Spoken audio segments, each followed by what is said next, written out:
किसी के मन की बातें पढ़ने के लिए आपको 3 तरीके पता होने चाहिए। ये तरीके सीखना बहुत महत्वपूर्ण है। इन तरीकों को सीखकर आप आसानी से समझ सकते हैं कि कोई कैसा सोच रहा है। तो आइए मैं आपको गौतम बुद्ध की एक कहानी सुनाता हूँ जो आपको दूसरों के मन को पढ़ने के तरीके सिखाएगी। बहुत समय पहले की बात है। एक छोटे से गांव में 2 भाई थे। बड़े भाई अंधा था, इसलिए वह हमेशा घर पर ही रहता था और छोटे भाई खेती करता। हालांकि खेतों में बहुत सारे जानवर थे और उनके कारण पूरी कृषि बर्बाद हो रही थी। इससे छोटे भाई को बहुत परेशानी हो रही थी। फिर एक दिन उसे ख्याल आया कि वह अपने अंधे बड़े भाई की मदद क्यों नहीं लेता ताकि वह खेतों से जानवरों को भगा सके। क्योंकि उसका बड़ा भाई अंधा था, वह खेत में बैठकर जानवरों की आवाज सुनते ही उन्हें डरा सकता था। इस तरीके से हमारी कृषि बच सकती थी।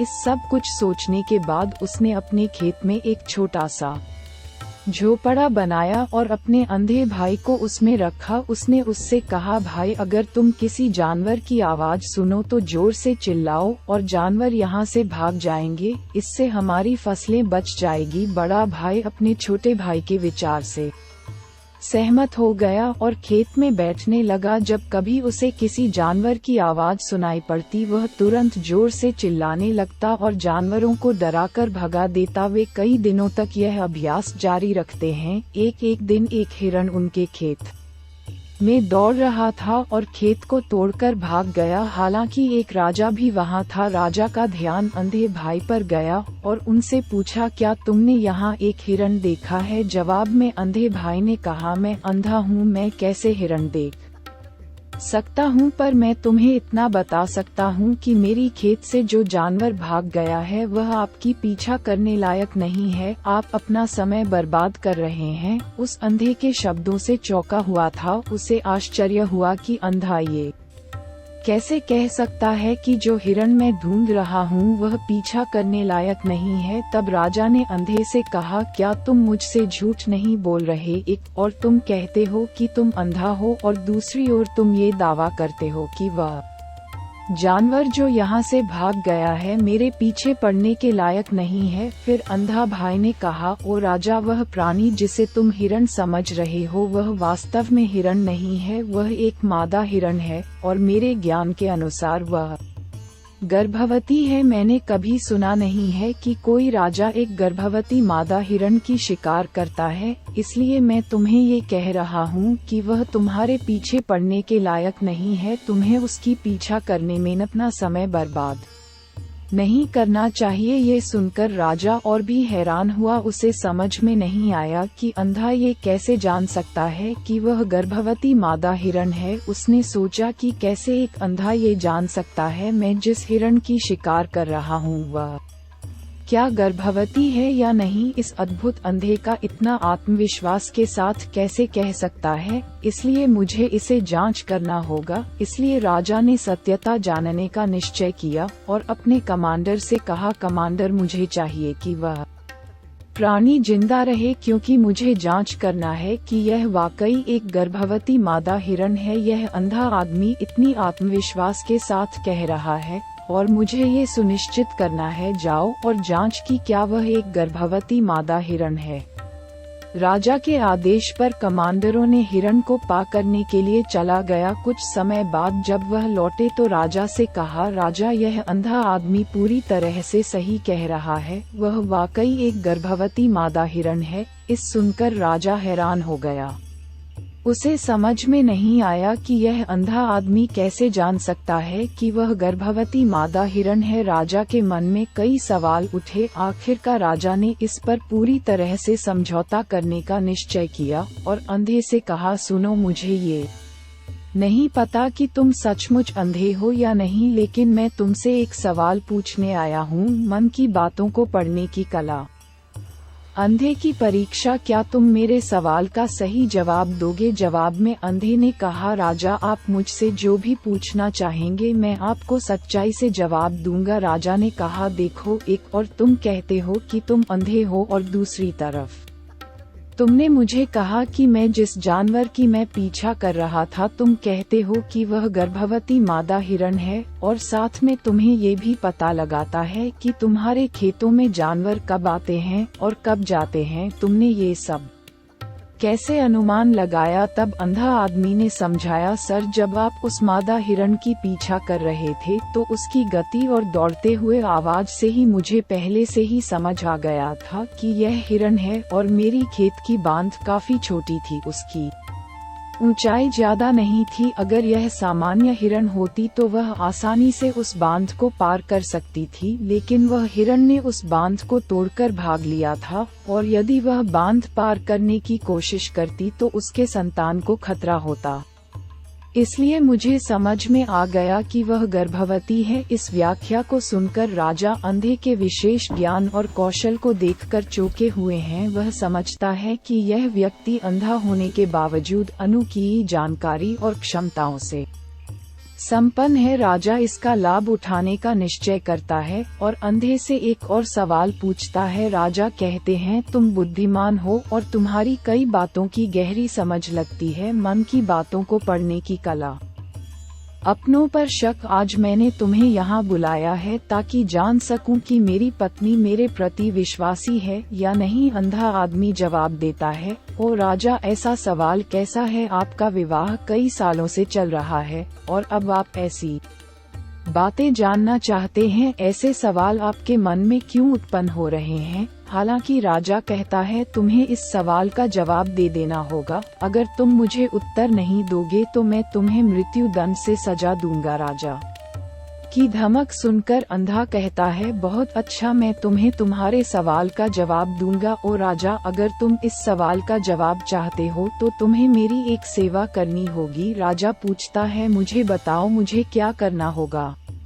व्यक्ति जवाब देता है, उसके लिए तुम्हें अपनी पत्नी को मेरे साथ एक कमरे में अकेले छोड़ देना होगा। ये सुनते ही पहले तो गुस्सा होता है, लेकिन कुछ समय वह उस व्यक्ति की बात मानता है और अपनी पत्नी को उसके साथ एक कमरे में भेजने का आदेश देता है। कमांडर उस पर क्रियान्वयन करता है और अंधे आदमी और रानी को एक कमरे में अकेले छोड़ देता है। उस समय अंधा अपनी बात कहते हैं, मुझे तुम्हें छूना है। ये सुनते ही रानी बहुत गुस्से से भरी हो जाती है और अंधे को पीटने लगती है, कभी हाथों से तो कभी पैरों से और कभी पूरी ताकत से वह उसे बेहद बेरहमी से पीटती है। बाद में किसी तरह अंधा अपनी जान बचा लेता है और राजा के पास जाता है।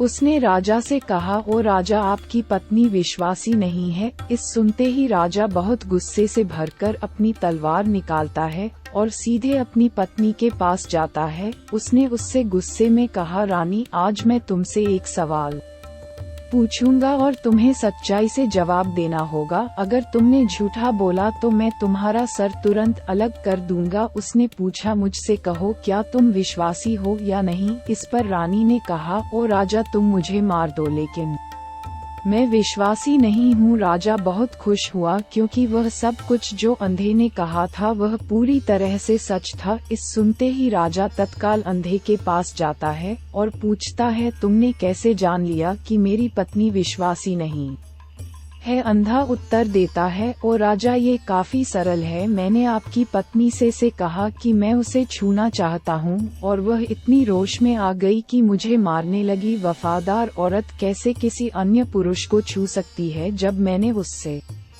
कहा कि मैं उसे छूना चाहता हूँ, वह मुझे इनकार कर सकती थी, लेकिन उसने मुझे मारना शुरू कर दिया और उस प्रक्रिया में उसने मेरे पूरे शरीर को छुआ। अब तुम मुझसे बताओ, इस प्रकार की औरत विश्वासी कैसे हो सकती है?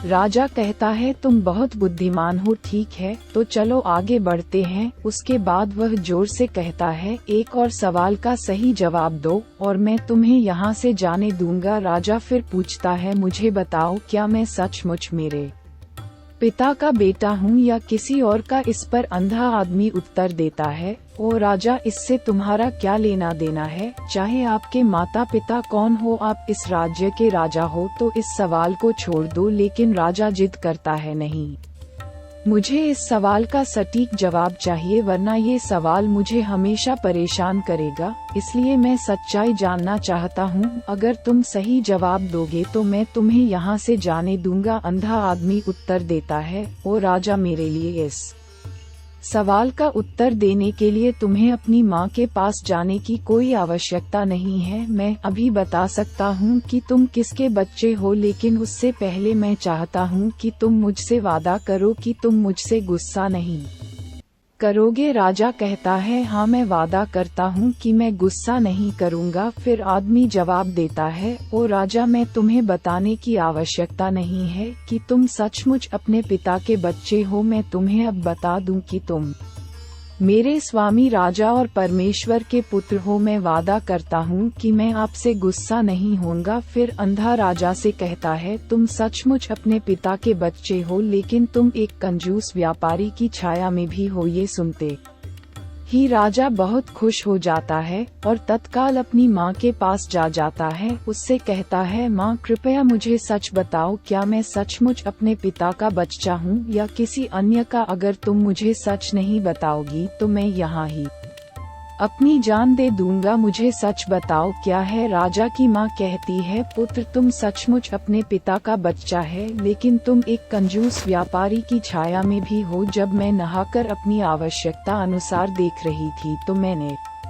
तुम्हारी ऊपर कंजूस व्यापारी की छाया देखी। यह सुनते ही राजा बहुत खुश हो जाता है और तत्काल ही अंधे के पास लौटता उससे पूछता है, तुमने कैसे जान लिया कि मेरी ऊपर कंजूस व्यापारी की छाया थी? अंधा जवाब देता है, ओ राजा, आप मुझसे कई सवाल पूछते हैं और मैंने सभी के सही उत्तर दिए हैं। अगर आप कोई अन्य राजा होते तो मैंने अब तक कई पुरस्कार प्राप्त कर लिए होते, लेकिन आपने मुझे कुछ नहीं दिया। मैंने अब तक एक भी पैसा नहीं लिया है, इसी से मैंने अनुमान लगाया कि आप बहुत कंजूस है। ये सुनकर राजा हंसते हुए कहता है, जो भी तुम मांगो मैं जरूर दूंगा, लेकिन मुझे बताओ, तुम कैसे जान लेते हो क्या सही है और क्या गलत, और तुम इतने सटीक और निष्कलंक उत्तर कैसे दे सकते हो? अंधा आदमी कहता है, ओ राजा, मैं प्राकृतिक रूप से अंधा हूँ। अगर मेरी आँखें होती तो मैं किसी के विचारों को आसानी से समझ सकता। मन का अपनी भाषा होती है और इस भाषा को किसी के शरीर की क्रियाओं में देखकर समझा जा सकता है। व्यक्ति की आँखों, होठों, काम करने के तरीके और उनकी गतिविधियों को देखकर हम समझ सकते हैं कि उसके मन में क्या चल रहा है। इस पर आधारित हम किसी की विचारों को जान सकते है, लेकिन मैं अंधा हूँ, इसलिए मुझे क्रियाओं के माध्यम से जानना पड़ता है। अगर मुझे कुछ जानना होता है तो मैं अगले व्यक्ति को कार्य सौंपना पड़ता है। देखना होगा कि वह कैसे काम करता है और उसके आधार पर मैं समझ सकता हूँ कि उसके मन में क्या चल रहा है। इस सुनते हुए राजा पूछता है, क्या इसका मतलब है कि मैं भी किसी के विचारों को जान सकता हूँ? इस पर अंधा आदमी कहता है, बिल्कुल, आप भी किसी के विचारों को समझ सकते हैं, लेकिन उसके लिए आपको पहले अपनी आत्मा पर काम करना पड़ेगा, और वह काम है अपनी मानसिकता को शांत करना, अपनी मानसिकता को वर्तमान में लाना। इसके लिए आज मैं आपको 3 तरीके बताऊंगा, और ये 3 तरीके बहुत ही सरल और आसान है। लेकिन राजा, इससे पहले आपको एक चीज करनी होगी, अपनी मानसिकता को संकेंद्रण, दूसरों के विचारों को समझ सकते हैं।